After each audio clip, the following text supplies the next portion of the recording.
வாழ்க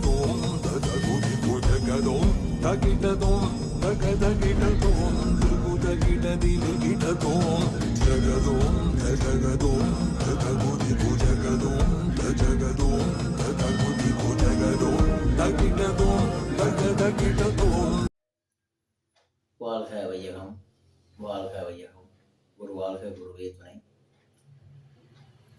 அனைவருக்கும் வணக்கம். உலக மக்கள் அனைவருக்கும் வணக்கத்தை தெரிவித்துக் கொள்கிறேன்.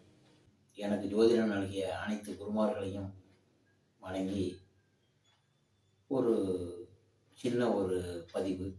என்ன ஒரு விஷயம் சொன்னால், இந்த பதிவில் நீங்கள் என்ன பார்க்க போறீங்கன்னா, ராகு கேது அப்படின்னா என்ன? ராகு கேது எல்லாருக்கும் ஜாதகத்தில் ராகு கேது தோஷம்னா சொல்கிறாங்க. ஒவ்வொருடைய தனி மனித ஜாதகத்தில் ராகு கேதுனா என்ன, ராகுனா என்ன, கேதுனா என்ன, அது என்ன பண்ணுது? ஒரு ஆண்களுக்கு ராகு கேது என்ன பண்ணுது? ஒரு பெண்களுக்கு ராகு கேது தோஷங்கிறது என்ன பண்ணுது? அதே மாதிரி பிறக்கும் போதும் ஒருத்தருக்கு 2ல் ராகு 8ல் கேது அப்படின்னு வச்சுங்க. ஒரு பெண்ணுக்கோ ஒரு ஆணுக்கோ இறக்கும் போதும் அவருக்கு 2ல் ராகு 8ல் கேது. ஏன் திருமண விஷயத்துல மட்டும் அவங்களுக்கு இந்த ராகு கேது தோஷத்தை பார்க்குறாங்க? இப்போ ஜோதிடர்கள் எல்லாம் வந்தால் எல்லாரும் என்ன மாதிரி எல்லோ ஜாம்பவான்லாம் இருக்காங்க. இந்த மாதிரி ஜோதிடர்கள் எதுக்கு இந்த ராகு கேது தோஷத்தை பார்க்குறாங்க? ஸோ இந்த ராகு கேதுங்கிறது என்ன? ராகுனா என்ன, கேதுன்னா என்ன? ராகுன்னா முன்னோர்கள், ராகுன்னா தந்தை வழி முன்னோர்கள், கேதுன்னா தாய் வழி முன்னோர்கள். அதாவது அவங்க வம்சா வர்க்கத்தை சேர்ந்தவங்க, தந்தை வழி பாட்டம் போட்டோன்னு சொல்றாங்கல்ல. இந்த 12 கட்டத்தில் இந்த ராகு கேது எங்கேயோ ஒரு இடத்துல உட்காரும். ஒருத்தருக்கு மேஷத்தில் ராகு, ரிஷபத்தில் ராகு, இந்த மாதிரி ராகு 12 கட்டத்தில் எங்கே வேணும், அது மாதிரி கேது 12 கட்டத்தில் எங்கே வேணும் உட்காரும். இப்போ சில பேர் ராகு ரிஷபராசியில் உச்சமோ, கேது விருச்சிக ராசியில் உச்சமோ, சில ஜோதிட நூல்கள், சில ஜோதிட கூற்றுகள் எல்லாம் சொல்கிறாங்க.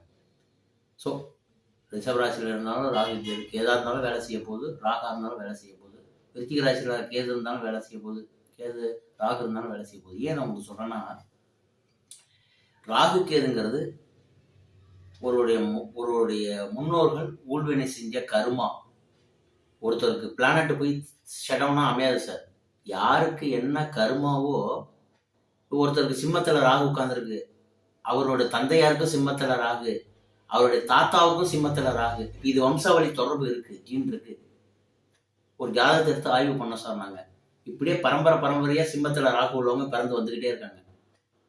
சிம்மத்தில் ராகு, கும்பத்தில் கேது, இது மாதிரி உள்ளவங்க வம்சாவளியில இருக்கு. இதுக்கு காரணம் என்னன்னா அவங்களுடைய ஊழ்வினை கருமா.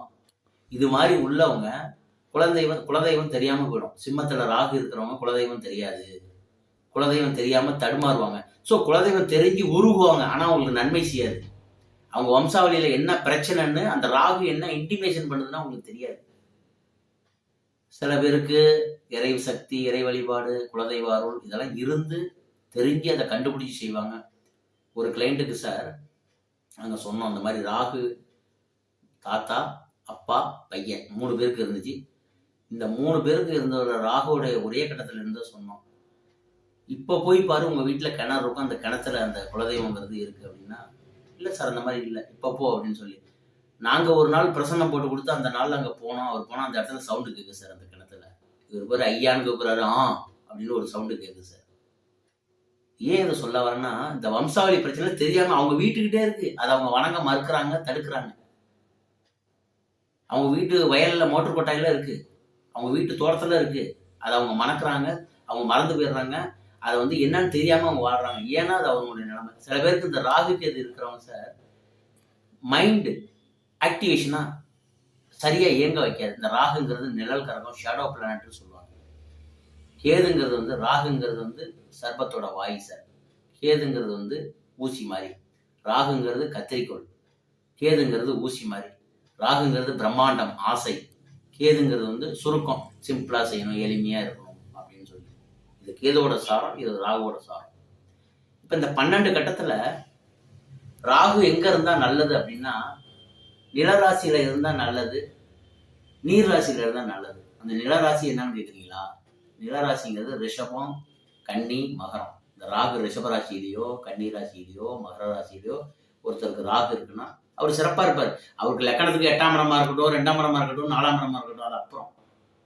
அதே மாதிரி ஒருத்தருடைய ஜாதகத்துல இதே நிலராசியில ராகு கேது இருக்குன்னா ரிஷபம் கன்னி மகரம். அதே மாதிரி நீர் ராசியில ஒருத்தருக்கு கடகம் விருச்சிகம் மீனம். மீனத்துல ராகு, விருச்சிகத்துல ராகு, கடகத்துல ராகு, கடகத்துல கேது, விருச்சிகத்துல கேது, மீனத்துல கேது. இப்படி இருக்கிறவங்க சிறப்பா இருப்பாங்க. என்ன இந்த மீனத்துல நீர் ராசியில இருக்கிறவங்க 10 அடி தள்ளி, ஊர்ல இருந்து 10 அடி தள்ளி வெளியூர்ல போய் பிழைப்பாங்க. ஒருத்தருக்கு மீன ராசியில ராகு இருக்குன்னா வெளிநாடு வெளியூர் இந்த மாதிரி போய் பிழைப்பாங்க. இந்த ராகு சார் இன்னொரு முக்கியமான பாயிண்ட், ஒரு சூட்சமா சொல்றேன். யாருடைய ஜாதகத்துல ராகு நின்ற வீடு, ஒருத்தருக்கு சிம்ம ராசியில ராகு நிக்குது, இல்ல கடக ராசியில ராகு நிக்குது, அந்த ராசிநாதன் சந்திரன் எங்க நிக்கிறாருன்னு பார்க்கணும். உங்க ஜாதகத்துல எந்த ராசி ஆனாலும் கடகராசியில ராகு இருந்து அந்த கடகராசியோட அதிபதி எங்க இருக்காரு உங்க ஜாதகத்துல, அந்த வீட்டு அதிபதி எப்படி இருக்காரு அப்படின்னு பார்த்தா உங்களுடைய சூட்சமெல்லாம் கண்டுபிடிச்சிடலாம். அதே மாதிரி ஒருத்தருக்கு விருச்சிகத்துல கேது இருக்கு அப்படின்னு சொன்னா அந்த விருச்சிக ராசியில கேது இருந்து அந்த செவ்வாய் அவருடைய ஜாதகத்துல எங்க இருக்கு அப்படின்னு பார்த்தா அந்த ராகு கேதுடைய அமைப்பை நம்ம கண்டுபிடிச்சிடலாம். இவருக்கு என்ன ஊழ்வினை கருமாவால முன்னோர்கள் தோஷத்தினால என்ன பண்ணுது, அவருக்கு எதனால அவர் சிரமப்படுறாரு. ராகு கேது முன்னாடி 3 கட்டம் பின்னாடி 3 கட்டம் லாக் பண்ணு சார். அதாவது இப்ப ராகு ஒருத்தருக்கு மேஷத்துல இருக்குன்னா மீனம் கும்பம், மேஷ ரிஷபம் மிதுனம், இந்த மாதிரி இந்த முன்னாடி 3 கட்டம் பின்னாடி 3 கட்டத்தை கவர் பண்ணும் சார். அதுல 3 பேர் இருந்தாலும் எடுக்கும். தான் சொந்த வீட்டையே இருக்கிற இடத்துலயே அவர் ராஜா மாதிரி வாழ்வாரு. இப்போ ஒருத்தர் மீன ராசியில ராகு இருக்குன்னா அந்த வீட்டுல அவருடைய முழு எந்திரத்தை எடுத்துக்குவாரு. அதுல குரு இருக்கோ சனி இருக்கு வேற எந்த கிரகம் சேர்ந்து இருக்கோ சேர்ந்ததோட பலனும் உண்டு. ஏன் இந்த திருமணத்துக்கு மட்டும் பாக்குறாங்க அப்படின்னு நான் உங்களுக்கு சொல்றேன்னா, ஒருத்தருடைய ஜாதகத்துல ஆணுக்கு லக்னத்துல ராகு 7ல கேது, இல்ல 2ல ராகு 8ல கேது, பெண்ணுக்கு அந்த மாதிரி இல்லை, சேர்க்கலாமா அப்படின்னா சேர்க்கலாம், நல்லா சேர்க்கலாம். அவங்களுக்கு பஞ்சபூத தத்துவத்துல ராகு கேது எப்படி இருக்கு, நிலராசியில நீர் ராசியில இருந்தா சேர்க்கலாம். இல்ல அவங்களுக்கு உடலாகிய உயிராகிய லக்கணங்கிறது ஆண்கள், உடலாகிய சந்திரனுங்கிறது பெண், சந்திரனுக்கு 2ல கேது 8ல ராகு இந்த மாதிரி இருந்தாலும் சேர்க்கலாம். இப்படிலாம் இருந்தா ராகு கேது தோஷம் ஒருத்தவங்களுடைய வாழ்க்கையில இணைப்பு பிடிப்போடு இருக்கும். 2 பேருக்கும் சேமமா இருந்தா கருத்து வேறுபாடு இல்லாம இருப்பாங்க, குடும்பத்துல அந்யோன்யம் கிடைக்கும். ஏன் இந்த திருமணத்தை மட்டும் பாக்குறாங்கன்னா இது ஒண்ணுதான், சீக்கிரம் குழந்தை பிறக்கணும், அவங்களுடைய கருத்து வேறுபாடு இல்லாம இருக்கணும், அவங்க அண்டர்ஸ்டாண்டிங். இவங்களுடைய ஊழ்வினை கருமாவும் அவங்களுடைய ஊழ்வினை கருமாவும், அதாவது பெண் வீட்டுல இருந்து வந்திருப்பாங்க, தந்தை வீட்டுல இருந்து உங்களுடைய குலதெய்வத்தை ஏற்க வந்தது தானே உங்களுக்கு வரக்கூடிய மருமகள் பொண்ணு மணமகள். நீங்க தாலி கட்ட போறீங்க, உங்க வம்சாவளி பிரச்சனை என்னவோ தாங்கிறதுக்கு உண்டான பொண்ணு, உங்க என்ன பிரச்சனை உள்ள பொண்ணு தான் உங்கள்கிட்ட வரப்போகுது. அதுக்கு உண்டான கிரகம் தான் ராகு கேதுங்கிற. ராகு கேதை பத்தி நீங்க ரொம்ப பயந்துக்க வேண்டாங்கிற. ஏன் அதை உங்களுக்கு சொல்ல வரேன்னா, ராகு கேதுங்கிறது ஒரு வாழ்க்கையில ரொம்ப ரொம்ப ரொம்ப நிலவரம் தான் போயிட்டு. ராகு சில பேருக்கு கொடுக்க ஆரம்பிச்சிச்சுன்னா 18 வருஷம் அள்ளி கொடுத்துருங்க. கேது ராகு கொடுக்காதத கேது 7 வருஷத்துல கொடுத்துருங்க. கேது ஞானக்காரகன்னு பேரு. அவருக்கு எளிமையா இருப்பாரு, சிம்பிளா இருப்பாரு. 18 வருஷம் செய்யாத 7 வருஷத்துல செஞ்சிருவார் கேது. அது மாதிரி கேது ஒரு வாழ்க்கையில ஒரு மனிதனுக்கு நல்ல நல்ல ஞானம், நல்ல குழந்தை, நல்ல கல்வி, நல்ல அறிவு, நல்ல குடும்பம், முற்பட்ட சார் கேது ஒருத்தருக்கு இருக்கு. கேது திசைய கேது புத்திய நடக்குதுன்னா ஒருத்தருக்கு முற்பட்ட வாழ்க்கை நல்லா இருக்கு. 30 வயசுக்கு முன்னால வாழ்க்கை நல்லா இருக்கு, 30 வயசுக்கு மேல அவர் கேது திசைக்கு அப்புறம் நல்லா இருக்கு. ஒருத்தர் சிம்ம ராசி மான நட்சத்திரம் பிறந்தப்பே கேது திசை, முதல் 30 வரைக்கும் அவர் ஸ்டாண்டிங்லேயே தான் இருப்பாரு. அவரு 30க்கு மேலதான் அவர் பேர் என்னன்னே தெரியும்.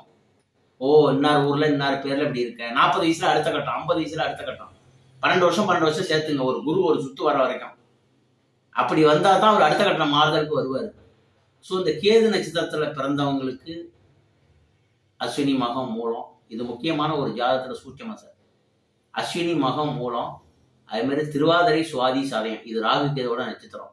இது காத்து ராசிலையும் நெருப்பு ராசிலையும் இருக்கு. இந்த நட்சத்திரம் போய் எதில் உட்காந்துருக்கு பாருங்க, காற்று ராசிலையும் நெருப்பு ராசிலையும் உட்காந்துருக்கு. இந்த நட்சத்திரம் காலபுருஷ தத்துவத்துக்கு 3, 6, 9, 11 போய் உட்காந்துருக்குது ஜாதகம் ராகு கேது. ஸோ இந்த ராகு கும்பராசியில இருந்தாலும் சிறப்பு, சிம்ம ராசியில இருந்தாலும் சிறப்பு. ஆனா இந்த எங்க அதனுடைய தசாநாதன் ராகு கேது இருக்கின்ற தசாநாதன் கும்பத்துல இருந்தா சனி எங்க இருக்காரு, ராகு கேது எங்க இருந்தாலும் அந்த வீட்டை ஆக்கிபை பண்ணிக்கும். ஆனா அது அவருடைய வீட்டோட அந்த வீட்டுநாதன் எந்த இடத்துல இருக்காரோ அந்த வீட்டோட அதிபதி எங்க இருக்காருன்னு பார்த்து கண்டுபிடிச்சு அதுக்கு உண்டான பரிகாரம் சொல்லிட்டீங்கன்னா அவங்க நிச்சயம் நல்லா இருப்பாங்க. சிறப்பாக இருக்கும். சரிங்களா? அதனால் ஆலயம் வந்து இந்த ராகு கேதுக்கு உண்டான ஆலயங்கள் வந்து நிறைய இருக்குது. இதில் ஒரு சில ஆலயங்களை மட்டும் நான் உங்களுக்கு சொல்கிறேன். அந்த ஆலயங்களுக்கு போயிட்டு வந்தால் நல்லது. காளகஸ்திங்கிறது பஞ்சபூத ஸ்தலத்தில் காளகஸ்திங்கிறது ஒரு முக்கியமான ஸ்தலம். ஸோ இந்த ராகு கேது உள்ளவங்க காளகஸ்தி எல்லாரும் சொன்னது தான். இன்னொரு ஸ்தலம் என்னன்னா, இந்த ராகு கேது சர்ப்ப தோஷத்தில் சர்ப்ப வடிவில் உள்ளது திருச்சி ஸ்ரீரங்கம் போகணும் சார் எல்லாரும். என்ன சார் ஸ்ரீரங்கம் போகணும்னு சொன்னீங்க? அங்கே பெருமாள் வந்து சர்ப்பத்தில் தான் படுத்திருக்காரு. சயன கோலத்தில் சர்ப்பத்தில் தான். சயன கோலத்தில் பாம்பு மேலே படுத்திருக்க பெருமாள் கோயில் அத்தனை பேரும் போகலாம். போனீங்கன்னா இந்த ராகு கேது தோஷம் சீக்கிரம் வெளிப்பாடு ஆகுங்கிறாங்க. அதுக்கு அடுத்ததா நம்ம கும்பகோணம் பக்கத்தில் பேரளம் போகிற வழியில் திருப்பாம்புரம் அப்படிங்கிற ஊர் இருக்கு. ராகு கேதுக்கு உண்டான ஸ்தலம். ராகு கேதுக்கு உண்டான ரெண்டுமே சேர்ந்துருக்கு. அங்கே போய் சாமி தரிசனம் பண்ணிட்டு வரலாம். இந்த 3 ஆலயங்களும் ராகு கேதுக்கு உண்டான சிறப்பான ஆலயங்கள். மனிதநாடி நேயர்கள் அனைவரும் மிக்க நன்றி. ஸோ குருவாக குருவே துணை. நன்றி சார், நன்றி.